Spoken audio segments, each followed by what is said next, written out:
परमपिता परमात्मा और उनकी सभी पवित्र आत्माओं को नमस्कार। परमेश्वर के भाणे ये रजा में आ जाना ही पूर्ण आत्मसमर्पण तथा आध्यात्मिक प्राप्ति का शिखर है। इस शिखर तक पहुंचने का सौभाग्य किस तरह प्राप्त होता है?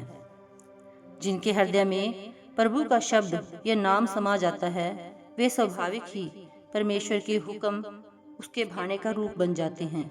जो गुरुमुख सतगुरु के उपदेशानुसार अपने आप को शब्द या नाम में लीन कर लेते हैं, वे सच्चे सुख के अधिकारी बन जाते हैं और सदा परमेश्वर के हुक्म या भाणे में रहते हैं।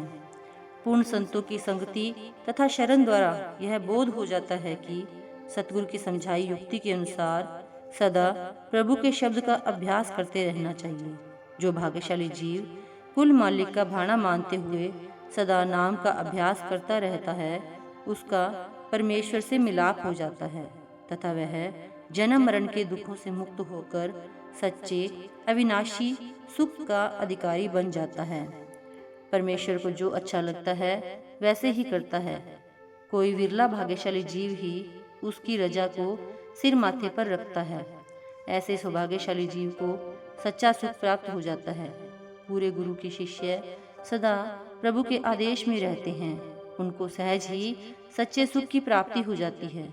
जिन जीवों पर प्रभु की दया मेहर हो जाती है, केवल वे ही प्रभु के रजा में आते हैं।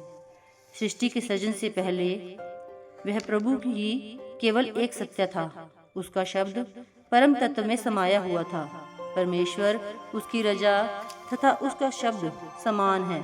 परमेश्वर की करनी शब्द या नाम के रूप में साकार होती है। गुरु साहिब फरमाते हैं, जिस जीव को वह प्रभु अपने भाणे में आने का सम्मान बख्शना चाहता है, दया करके उसे पूरे गुरु की शरण बख्श देता है। ऐसे सौभाग्यशाली जीव को सतगुरु से परमेश्वर के नाम की दात प्राप्त हो जाती है। हे प्रभु, तुमने अपनी दया से संपूर्ण सृष्टि तथा सारे जीव पैदा किए हैं, परंतु तुम्हारी रजा में आने का सम्मान केवल उन भाग्यशाली जीवों को मिलता है जिन्हें तुम स्वयं बख्शना चाहते हो। कई अभागे जीव सतगुरु के उपदेशानुसार नाम की कमाई करने की अपेक्षा मन की इच्छा को मुख्य रखते हैं। कुल मालिक ने अपनी मौज से आरंभ से ही यह नियम बना दिया है कि जिसको भी उससे मिलाप का सौभाग्य प्राप्त होगा, सतगुरु की शरण तथा नाम की कमाई द्वारा होगा। गुरु साहिब चेतावनी देते हैं कि परमात्मा की पूजा भक्ति तो सभी लोग करते हैं, परंतु मन चाहे ढंग से की गई कोई भी पूजा भक्ति परमेश्वर से मिलाप का साधन नहीं बनती। केवल उस पूजा भक्ति द्वारा ही परमात्मा से मिलाप का सौभाग्य प्राप्त हो सकता है जो उस परमात्मा को अच्छी लगती है। इसलिए परमात्मा के आदेश को सिर माथे पर रखते हुए लीव सदा उसके नाम से जोड़कर रखनी चाहिए। सूरत के शब्द में लीन होने से ही मन निर्मल हो सकता है। केवल शब्द से लीव जोड़ने वाले साधक ही पूरी तरह निर्मल होकर निर्मल प्रभु से मिलने का सौभाग्य प्राप्त कर सकते हैं।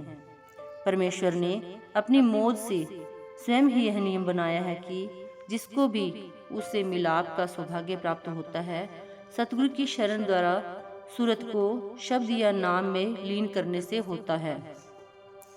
परमेश्वर के भाणे के निरपेक्ष सिद्धांत के अनुसार दृष्टिकोण यह है कि सृष्टि में जो कुछ होता है एक कर्ता की रजा या भाणे के अनुसार होता है तथा परमेश्वर से मिलाप करके उसके भाणे का रूप हो जाने की बड़ाई उसकी रजा या दया से प्राप्त होती है। इसका व्यवहारिक पहलू यह है कि जीव को चाहिए कि वह भक्ति के मन चाहे सभी साधनों से मन मोड़कर जीवन के हर तरह के हालात में पूरे प्रेम भरोसे से सतगुरु की समझाई युक्ति के अनुसार लिव शब्द या नाम से जोड़कर रखे, ताकि उसको जन्म मरण के दुखदायी चक्कर से छुटकारा मिल जाए तथा वह सच्चे एवं पूर्ण अविनाशी सुख आनंद का अधिकारी बन जाए। Thank you.